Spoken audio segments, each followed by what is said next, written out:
زندگی میں پہلی مرتبہ جب یہ حدیث پڑھی تھی، یہ حدیث جو میں آج آپ کو سنانے لگا ہوں، تو دیر تک میرے اوپر ایک عجیب کیفیت طاری رہی تھی۔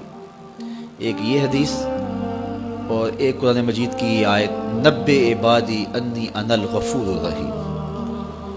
وہ اعتکاف کے دن تھے کہ تلاوت کرتے کرتے میں جب یہاں پہنچا تو اس آیت کا ترجمہ یہ ہے کہ میرے بندوں کو بتا دیجئے کہ میں غفور بھی ہوں، میں رحیم بھی ہوں۔ تو پتہ نہیں میرے اوپر کیا کیفیت وارد ہو گئی، اس آیت کا کوئی ایسا نورانی عکس پڑا تو میں قرآن مجید لے کے ایک ایک حجرہ اعتکاف میں جاتا تھا اور عجیب آنکھوں میں آنسو اور بدن پہ ایک راشے کی سی کیفیت، اور ایک کو کہتا تھا یہ تمہارے رب کا قرآن ہے کہ اللہ فرماتا ہے بتا دو بندوں کو کہ میں غفور بھی ہوں، میں رحیم بھی ہوں۔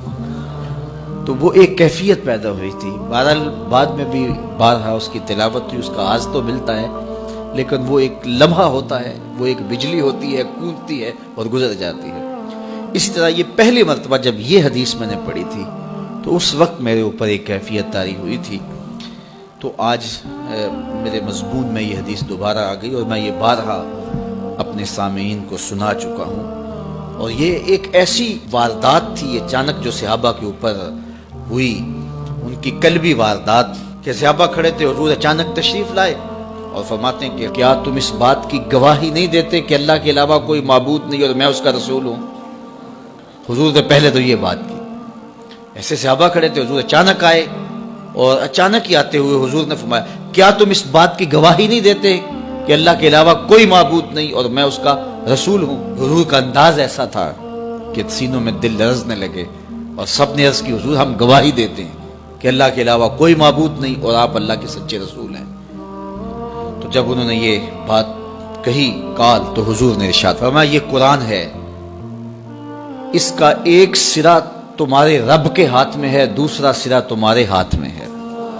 یہ وہ اللہ کی لٹکتی ہوئی رسی ہے جس کا ایک سرا تمہارے رب کے ہاتھ میں ہے اور اس کا ایک سرا تمہارے ہاتھ میں ہے، اس کو مضبوطی سے پکڑ لو، مضبوطی سے پکڑ لو۔ دیکھیے یہ کیسا ایک تصور ہے اس کی معنویت کہ اچانک حضور نے آ کے کہا گواہی دیتے ہو کہ میں اللہ کا سچا رسول ہوں، مطلب کیا جو میں کہوں گا وہ سچ ہی ہوگا جب تمہیں یہ گواہی ہے؟ تو انہوں نے کہا کہ ہم گواہی دیتے ہیں۔ کیوں نہیں ہم گواہی دیں گے، آپ اللہ کے سچے رسول ہیں۔ تو فرمایا سنو، یہ قرآن جو ہے یہ اللہ کی وہ لٹکتی ہوئی رسی ہے جس کا ایک سرا تمہارے رب کے دستے قدرت میں ہے اور دوسرا سرا تمہارے ہاتھ میں ہے، اس کو مضبوطی سے پکڑ لو، اس کو چھوڑنا نہ۔ اگر تم اس کو مضبوطی کے ساتھ پکڑو گے تو تم کبھی بھی گمراہ نہیں ہوگے، اس کتاب کو تھام لو گے تو کبھی بھی گمراہ نہیں ہوگے۔